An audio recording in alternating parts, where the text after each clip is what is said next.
좋아요는 사랑입니다.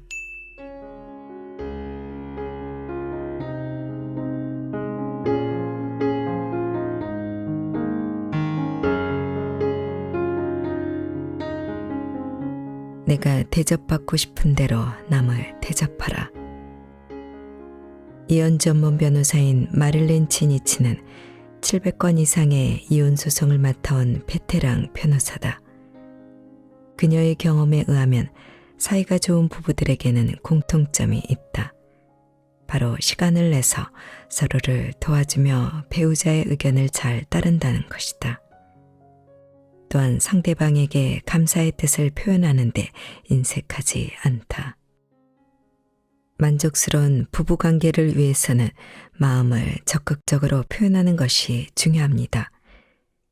말을 하지 않으면 상대가 신이 아닌 이상 알아차릴 수 없으니까요.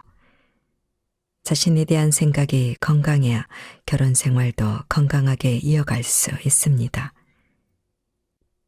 자기가 충분히 존중받고 있다는 생각이 들면 배우자에게 자상해집니다. 그게 사람의 심리예요. 자신이 존중받고 있다고 느끼는 사람은 사랑하는 사람에게 상처를 주지 않으려고 노력한다. 서로를 따뜻하게 대하고 배려하면서 결혼 생활을 즐기게 된다. 지니치는 이혼이라는 가슴 아픈 결정을 내려야만 했던 부부들을 보면서 그들의 문제점이 무엇인지 헤아리게 되었다. 그런 부부들을 보면서 느낀 것이 있어요. 일종의 친절 딜레마 같은 것입니다. 당신은 처음 만난 마트 계산원에게 깍듯이 인사를 하지요. 좋은 하루 되세요 라고 말하면서요. 그 사람은 당신을 매우 친절한 사람이라고 생각할 겁니다. 하지만 집에서는 어떤가요? 허를 찌르는 질문이었다. 우리 대부분은 가까운 사람에게 오히려 불친절하고 예의 없게 행동하는 경향이 있다. 너그럽게 이해해 줄 것이라고 생각하면서 말이다. 반면 친하지 않은 사람들에게는 예의 바르게 행동한다. 그런 친절 딜레마가 배우자와의 관계를 서서히 무너뜨리는 것이다. 그럼에도 이렇게 생각한다. 굳이 설명을 하지 않아도 다 이해해 줄 거야. 그래서 그때그때 기분에 따라 마음대로 상대를 대한다. 신경질을 부리고 털어지기도 한다. 사랑하는 사람이 알아줄 것이란 기대를 갖고 치니치 변호사는 그런 허망한 기대 때문에 결혼 생활에 좌절을 겪는 부부들이 많다고 말한다. 별것 아닌 작은 일 때문에 시작된 부부간의 다툼이 서로를 궁지로 모는 원한의 이혼 소송으로 이어지는 경우도 있다. 오랜 세월을 만족스럽게 지내온 부부들은 그런 방식으로 마음을 표현하지 않아요. 자기의 생각을 예의 바르게 표현합니다. 상대가 이해할 수 있을 때까지 지치지 않고 설명하려 애를 쓰지요. 그런 노력은 아이들에게도 마찬가지입니다. 지니치는 자신의 생각과 기대를 매너 있게 표현하는 것은 상대를 존중하는 마음을 전하는 것과 같다고 말한다. 당신을 존중하기 때문에 나의 생각과 관점을 당신과 공유하고 싶다는 의지의 발현이라는 것이다. 그녀가 꼽은 가장 흔한 이혼 사유는 존중, 결여였다. 이혼을 결심하고 찾아온 의뢰인들의 사정은 제각각 달랐고 계기 또한 천차만별이었지만 그 밑바탕에는 배우자로부터 조금의 존중도 받지 못했다는 피해의식이 자리 잡고 있었다. 몇 달 전 치니치를 찾아왔던 제니의 경우도 그랬다. 제니는 남편 파울로와 결혼한 뒤 단 하루도 행복했던 날이 없었다. 파울로가 남자답고 멋지다고 생각했지만 착각이었다. 그는 일찍 퇴근한 날에도 제니의 일을 도와줄 생각을 하지 않고 직장에서 일하고 돌아온 것이 대단한 일이라도 되느냐 폼을 잡았다. 뭐야, 이까지 집안일 하나 제대로 안 해놓고 지금까지 대체 뭘 한 거야? 파울로는 결혼 전부터 그런 사람이었다. 제니와 제니의 일을 깔보고 무시했다. 제니는 그가 거친 남자 스타일이어서 그런 것이라고 생각했지만 착각이었다. 파울로는 직장에서는 말이 없고 소심한 남자였다. 그랬기 때문에 직장에서 받은 스트레스를 가까운 사람인 제니에게 쏟아내는 것이었다. 치니치 변호사의 말이다. 사랑하는 부부 사이라도 상대를 존중하는 마음이 없으면 깔보고 무시하게 됩니다. 상대에게 상처를 주는 말이 나올 수밖에 없지요. 진정으로 사랑한다면 존중하는 마음부터 가져야 합니다. 배우자가 내성적인 사람일 경우 존중할 줄 모르고 무심한 당신으로 인해 나날이 마음에 큰 상처를 쌓아가고 있을지도 모릅니다. 파울로와 제니 부부는 치니치 변호사와 상담한 후 상황을 반전시키는 데 성공했다. 양육권과 재산 분할에 대해 상의하다가 이혼이라는 결정이 얼마나 가슴 아픈 결과를 초래할 수 있는지 깨달은 것이었다. 결국 파울로는 제니에게 진심 어린 사과를 했다.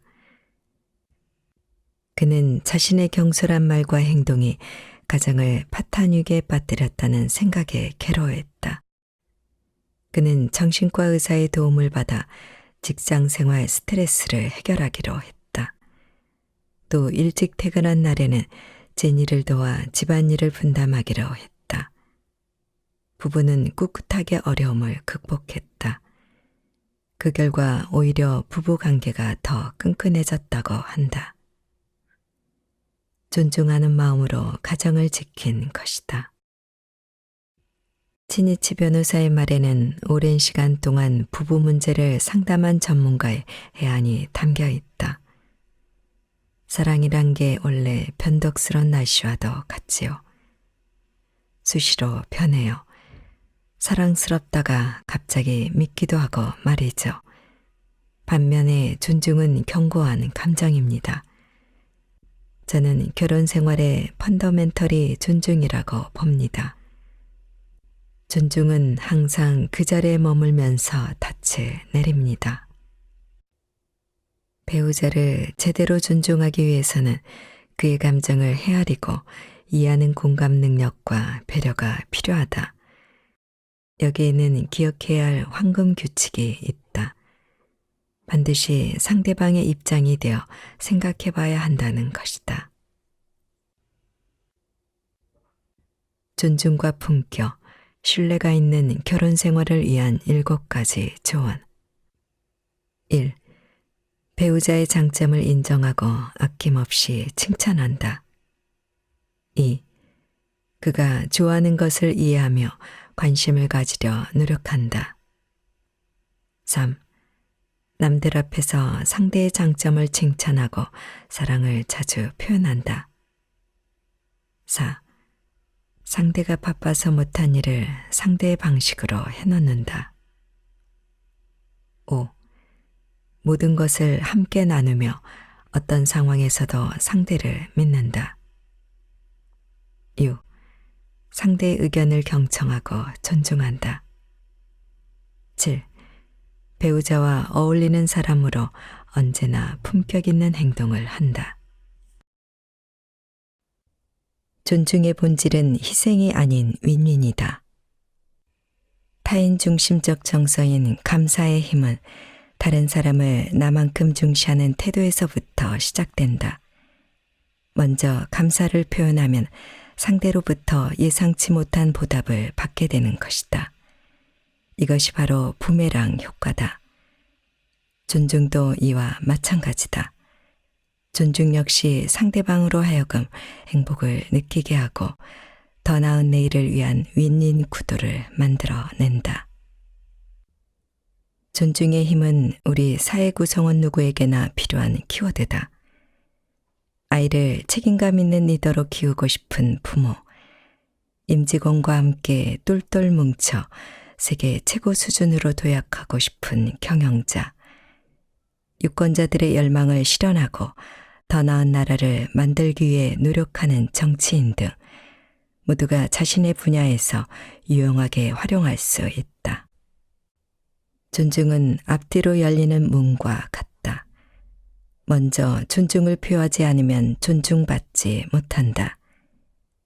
종업원이 무리하게 굴면 손님은 다른 가게로 간다. 환자도 마찬가지다. 의사가 마음에 들지 않으면 다른 의사를 찾기 마련이다.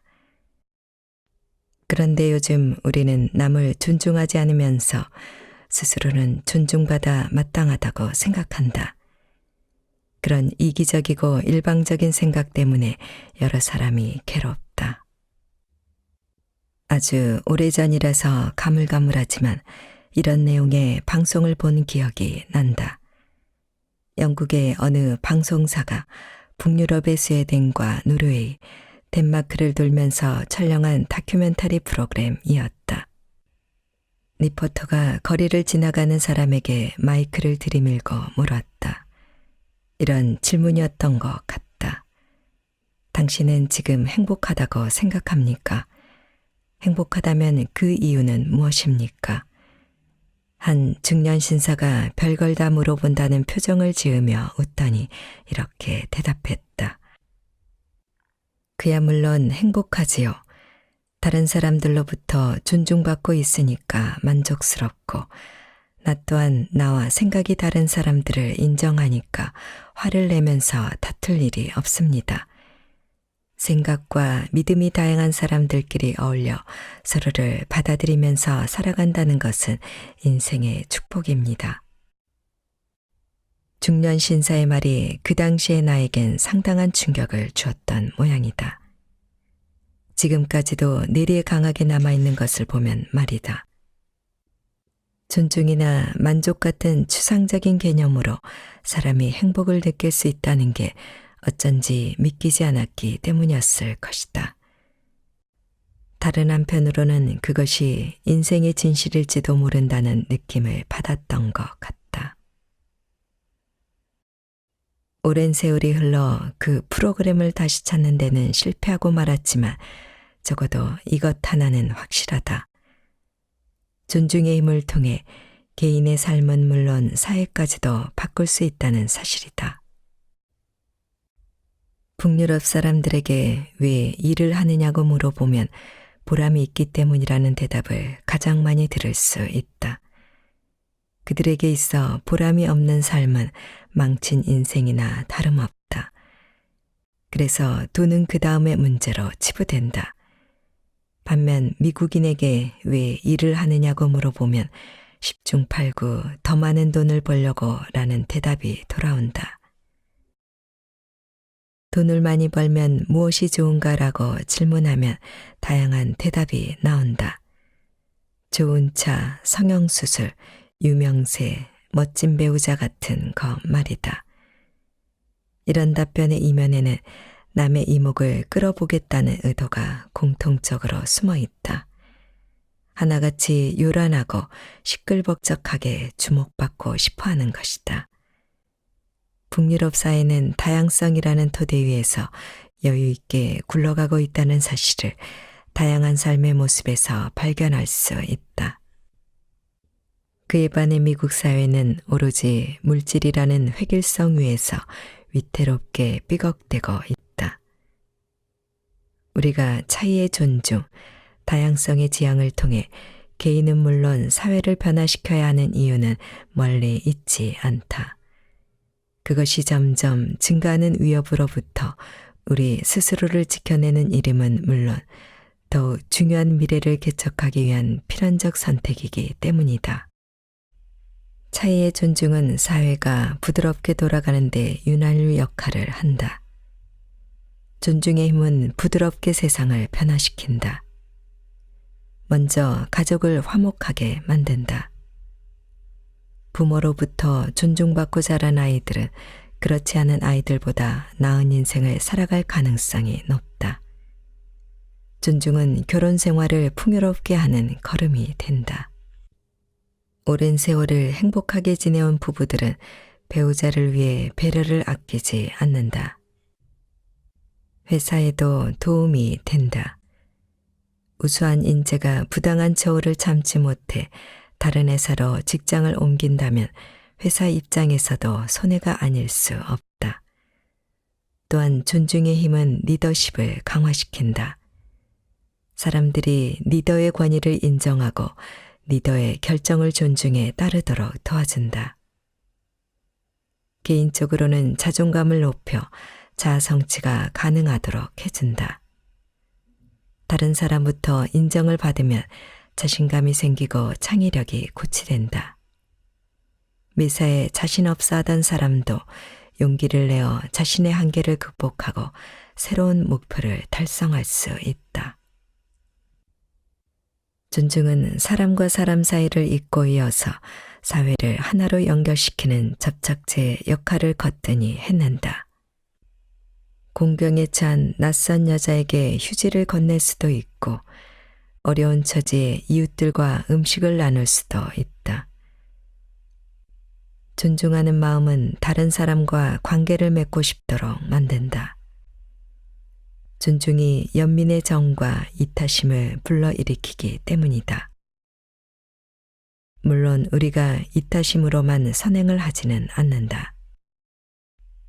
남을 돕는 것이 나를 행복하게 만든다는 식의 이기심에서 시작될 수도 있다. 동기가 무엇이든 선행은 선행이다. 더불어 남을 존중하는 행동은 사람들을 이어 사회를 튼튼하게 해준다. 다른 사람과의 차이를 존중하는 것은 소속감과 연대감이라는 견고한 사회 그물망을 더 촘촘하게 만드는 경지에 이르게 한다. 북유럽 사회의 성숙한 의식은 그들이 이런 수준에 이르렀음을 보여주는 방증이다. 타인과 관계를 맺기 위한 소속감과 연대감은 인간의 가장 기본적인 욕구 중 하나다. 우리는 생존과 사회적 상호작용을 위해 그룹을 이루고 관계를 형성한다. 어딘가에 소속이 되거나 관계를 형성하면 자신감이 생긴다. 중요한 존재로 인식되고 자기 의견이 존중받는다는 느낌이 들면서 기분이 고양되는 것이다. 사고가 활발해지고 스스로가 가치 있는 사람이라는 생각까지 든다. 연대감이나 소속감이 미치는 영향은 사람에 따라 다르다. 다만 분명한 것은 그것을 원하는 사람일수록 존중을 중요하게 생각한다는 점이다. 다른 사람의 평가에 크게 신경을 쓰는 사람일수록 무시하는 태도에 민감하게 반응한다. 이를 달리 말하면 서로의 힘을 끌어내기 위해서는 먼저 서로를 존중해야만 한다는 결론이 나온다. 우리보다 앞서 성공한 모든 사람들은 높은 산은 결코 혼자 오를 수 없다는 진리를 잘 알고 있었다. 그들은 정상에 오른 기쁨도 다른 사람과 나눌 때 더욱 의미가 깊다고 믿었다. 그것은 지금까지 수차례에 걸쳐 입증된 진실이다. 차이를 존중하는 습관을 의식적으로 들이면 원하는 목표를 더욱 빠르게 성취할 수 있다. 친구와 사랑하는 이들의 응원 속에서 말이다. 전 세계 맥도날드 햄버거 맛이 다 다른 이유. 맥도날드의 창업자 레이 크록이 가장 중요하게 생각하는 것은 인간 존중이다. 그는 언제나 서로를 존중해야 함께 성공한다고 역설해왔다. 그의 연설문은 존중에 관한 주제를 담은 경우가 많은데 언뜻 보기에 대체 햄버거와 존중이 무슨 관계인가 싶은 의문도 든다. 하지만 많은 경영학자들은 전 세계 120여 개국에서 3만 개가 넘는 매장을 운영하고 있는 거대 기업 맥도날드의 성공이 존중 원칙이란 토대에서 움직였기 때문에 가능했다고 평가한다.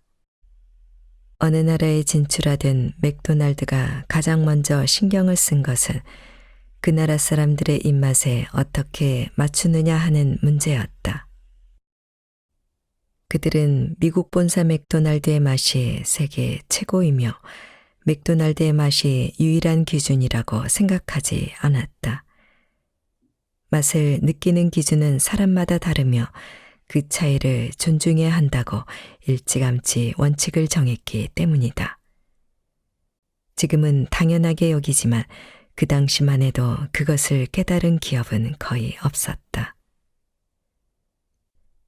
맥도날드의 이러한 존중 정신은 세계 진출에만 국한되지 않는다. 맥도날드 직원들은 자신의 정체성을 이렇게 정의한다. 우리는 햄버거 회사가 아니다. 햄버거를 만드는 사람들의 회사다. 미묘한 뉘앙스 차이지만 중요한 진실이 그 안에 담겨 있다. 바로 햄버거가 아닌 사람이 주인공이라는 이야기다. 잘 되는 기업에는 확실히 남다른 점이 있다. 학자들은 전략이나 시스템 같은 세련된 말로 포장하지만 그보다 근본적인 이유를 한마디로 정리하자면 기업 문화라고 할 수 있다. 기업 문화야말로 그 회사를 그 회사답게 만드는 토대이기 때문이다. 기업 문화에는 그 회사가 추구하는 기업 경영의 원리가 깔려 있다.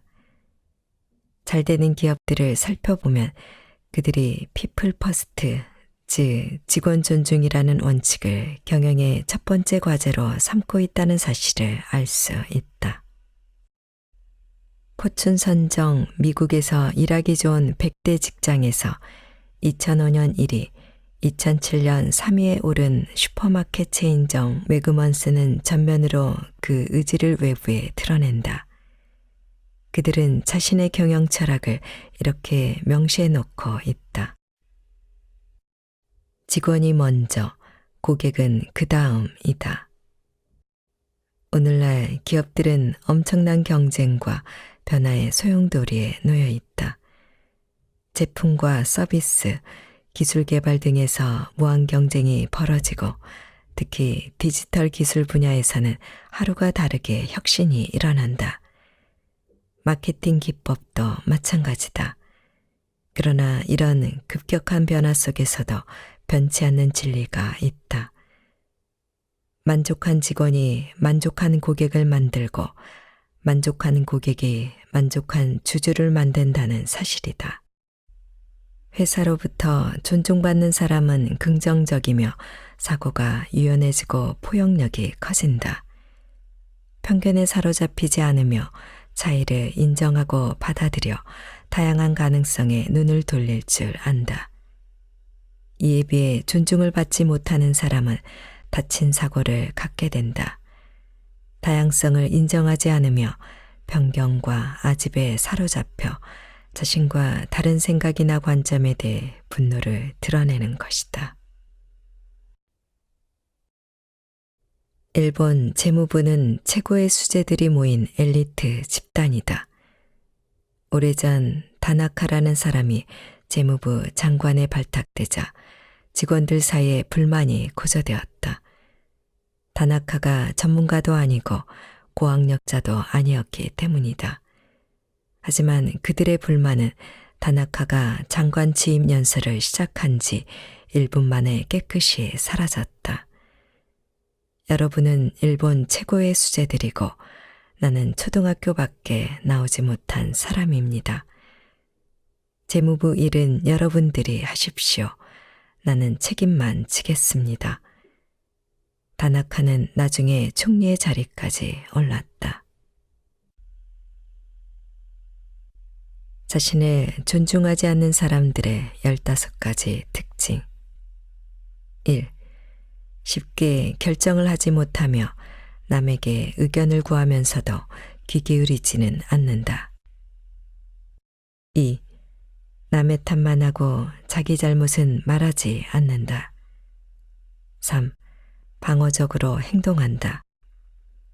4. 변화를 두려워하며 새로운 것을 시도하려고 하지 않는다. 5. 사람들을 믿지 않으며 사사건건 의심을 한다. 6. 상대가 싫어하는 얘기를 일부러 한다. 7.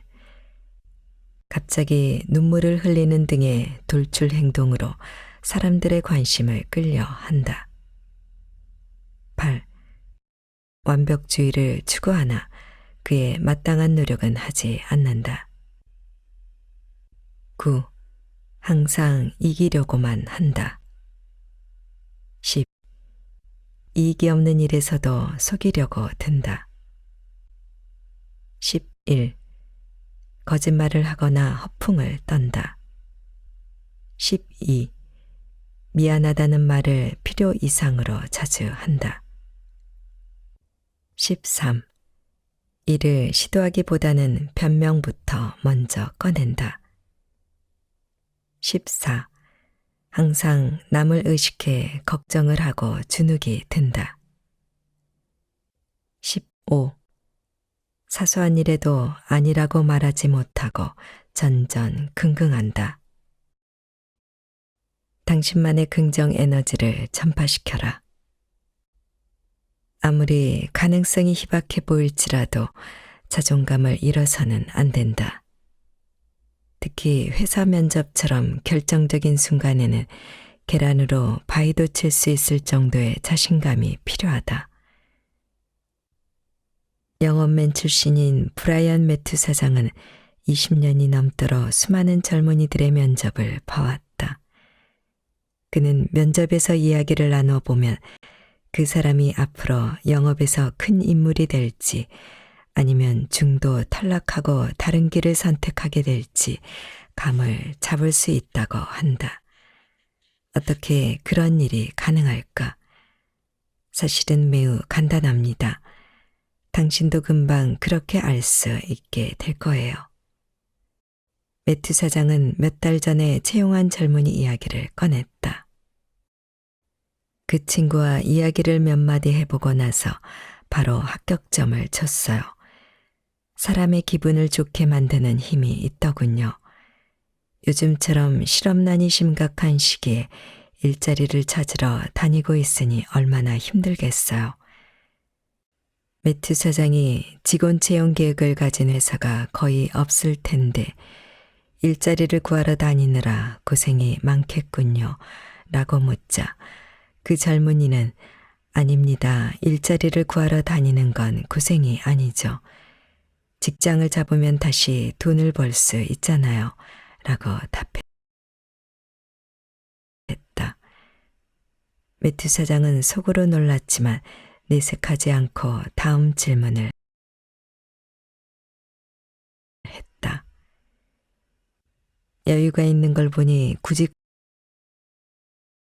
활동을 시작한 지 얼마 되지 않은 것 같군요. 우리 회사가 처음 면접 보는 회사인가요? 젊은이가 웃으며 말했다. 아니요, 실직한 지 2달이 넘었습니다. 이 회사가 56번째입니다. 인사 담당자가 몇 분도 시간을 내주지 않은 경우가 대부분입니다만. 오, 그렇군요. 결혼을 한 것으로 나와 있는데 배우자의 경제활동으로 버티고 있나요? 아니요, 집사람도 실직을 했고 새 직장을 찾고 있습니다. 매튜 사장은 젊은이의 조용한 미소와 군더더기 없는 설명에 매료되었다. 흐뭇한 미소를 머금으며 마지막 질문을 던져보았다. 내가 당신을 채용하지 않는다면 집에 돌아가 아내에게 어떻게 이야기하겠습니까? 실망이 클 텐데요. 젊은이는 거침없이 말했다. 아내에게 56번째 면접이 수포로 돌아갔지만 그 회사 대표이사에게 커피를 대접받았다고 자랑할 겁니다. 문전박대 당하던 것에 비하면 커다란 발전이니까요. 그리고 내일은 57번째 회사를 찾을 겁니다. 매튜 사장은 일어나서 악수를 청했다. 나와 함께 일해 봅시다. 당신을 채용하겠습니다. 그 젊은이는 지금 매튜 사장의 회사에서 일하며 다시 한번 도약을 준비하고 있다. 비슷한 상황에서 면접을 통과하지 못하는 사람도 있다. 아니, 정확히 말하면 대부분이 그렇다. 매튜 사장은 어제도 그런 실망스러운 면접을 보았다고 말했다. 사람은 좋아 보였지만 어쩐지 보고만 있어도 힘이 빠지는 기분이 들었다고 했다. 매튜 사장이 물었다. 구직난이 심한데 일자리를 구하느라 고생을 많이 했겠군요. 젊은이가 대답했다. 네, 넉 달 동안 일자리를 구하지 못했습니다. 경제가 정말 어려우니까요. 저를 채용해 주신다면 정말 열심히 일하겠습니다. 옛말에 두드리면 열릴 것이다 라고 했지요. 여기에 오기 전까지 얼마나 많은 회사의 문을 두드려 보았나요? 아, 몇 군데밖에 가보지 않았습니다. 사장님 회사에 대한 정보를 듣고 저한테 꼭 맞는 곳이란 생각을 했습니다. 우리 회사에서는 영업이 가장 중요합니다. 영업은 사람을 상대로 하는 것이고 최고의 영업은 상대를 감동시키는 것이죠. 당신에게 소질이 있는지 어디 봅시다. 사장인 나를 감동시켜 보세요. 연기를 하란 말씀인가요? 무슨 말씀이신지. 매튜 사장이 정리하는 질문을 던졌다. 내가 당신을 채용하지 않는다면 당신은 어떻게 할 생각인가요? 다음 계획은 무엇입니까? 젊은이는 깜짝 놀랐다. 사장이 그런 질문까지 하리라고는 예상하지 못했을 것이다. 대부분의 면접은 좋은 말로 안심시켜서 보내는 경우가 많으니까 말이다. 아, 그건 그래도 저를 채용해 주신다면. 매튜 사장은 그에게 무엇이 문제인지 이야기해 줘야겠다고 생각했다. 그 젊은이가 자신의 말을 얼마나 받아들일지는 알 수 없지만 그의 발전을 위해 진심 어린 충고를 해주고 싶었다. 당신은 자존감부터 가져야겠어요. 집에 돌아가면 가족들 앞에서 나는 앞으로 달라지겠다고 선언하세요. 당신은 지금 자존감을 잃은 상태입니다. 구직 활동은 구걸이 아닙니다. 자존감은 고용주 앞에서라도 지켜져야 하는 겁니다.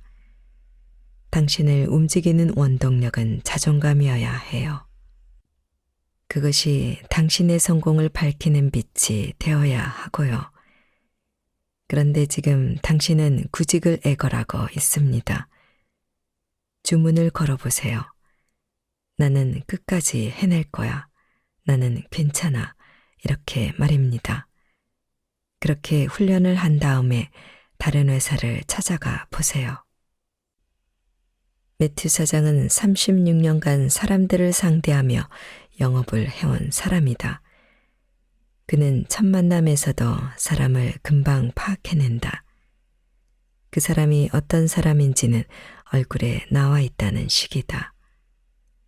나는 얼굴을 두 가지로 구분합니다. 하나는 보는 이에게 힘을 주는 얼굴이고 다른 하나는 보기만 해도 힘이 빠지는 얼굴입니다. 표정에 나와 있습니다. 대개 힘을 주는 사람들이 좋은 실적을 냅니다. 자존감이 높기 때문에 얼굴에 그게 바로 드러나죠. 자존감이 높은 사람들은 주변 사람들에게까지 긍정 에너지를 나눠주니까요. 반대로 자존감이 낮은 사람들은 주변 사람들에게 걱정과 우환을 안겨줍니다. 회사의 채용 담당자들은 많은 경험을 통해 그런 얼굴들을 가려내는 경향이 있다. 생각, 특히 자기 자신에 대한 생각은 얼굴의 표정으로 드러나기 마련이라는 것이 그들의 한결같은 주장이다. 자기를 존중하는 사람은 자신의 강점과 약점을 파악하고 그것을 있는 그대로 인정할 줄 알며 사소한 실패에 휘청거리지 않는다. 실패를 경험했다고 내가 생각하는 나의 모습이 바뀌지는 않기 때문이다. 그런 사람의 표정에서 편안함을 느낄 수 있는 이유이기도 하다. 반대로 자존감이 낮은 사람은 아무리 연습을 한다고 해도 채용 담당자들의 허를 찌르는 질문에는 본래 모습을 드러낼 수밖에 없다. 그런 사람들에게는 스스로를 존중하는 진심이 없기 때문이다. 그렇다면 자존감을 높이려면 어떻게 해야 할까? 자존감은 충분히 개발이 가능한 소질이다. 다른 사람의 허락이나 승인이 필요하지 않다. 스스로 존중받을 가치가 있다고 생각하면 된다. 자존감은 하늘로 솟아오르는 폭죽과도 같아서 긍정적인 감정을 고무시키면 끊임없이 의지가 불타오르게 된다. 일단 스스로에게서 존중받을 만한 소질을 하나 찾아보자. 그러고 나면 또 다른 소질들이 계속해서 나타날 것이다. 자존감을 높일 수 있는 현실적이고도 간단한 방법을 몇 가지 소개하면 다음과 같다. 첫째, 존중받을 만한 소질을 개발한다. 자신만의 침울한 세계에서 빠져나오도록 노력한다. 자선단체에서 자원봉사를 해도 좋고 아이들 축구팀의 코치를 맡아도 좋다. 자원봉사는 다른 사람을 위한 활동이다. 긍정적인 감정을 북돋아주고 부정적인 생각을 없애준다. 어떤 활동을 해야 할지 모를 때에는 앞서 작성한 SRI 목록을 참조한다. 큰 도움이 될 것이다. 둘째, 자책하는 태도를 버리고 스스로를 바보, 멍청이라고 부르지 않는다. 누구나 실패는 한다. 다음에 더 잘하겠다고 다짐하면 끝이다. 그냥 훌훌 털어버리면 된다. 셋째, 긍정적인 태도를 갖는다. 접시를 닦는다고 해서 부끄러워하지 말자. 최고의 접시 닦기가 되면 된다. 영업사원이라면 어디서나 알아주는 영업사원이 될 수도 있다. 어떤 직업이냐는 중요하지 않다. 열심히 하면 누구나 자신의 분야에서 최고가 될 수 있다. 넷째, 내가 되고 싶어하는 모습을 찾는다. 사람은 자존감을 잃으면 어떤 노력도 하지 않으려 한다. 내가 되고 싶은 모습이 무엇인지 먼저 찾아보자. 원하는 방향으로 나아갈 수 있는 나침반이 되어줄 것이다. 다섯째, 활기차게 생활한다. 옷장 정리나 조깅, 세차같이 변화가 즉시 느껴지는 활동에 전념해보자. 다른 활동에 신경을 쏟다 보면 패배감에 빠져 허우적대는 악순환에서 벗어날 수 있다. 여섯째, 가급적이면 존재만으로도 주변이 밝아지는 사람들과 어울리도록 노력한다.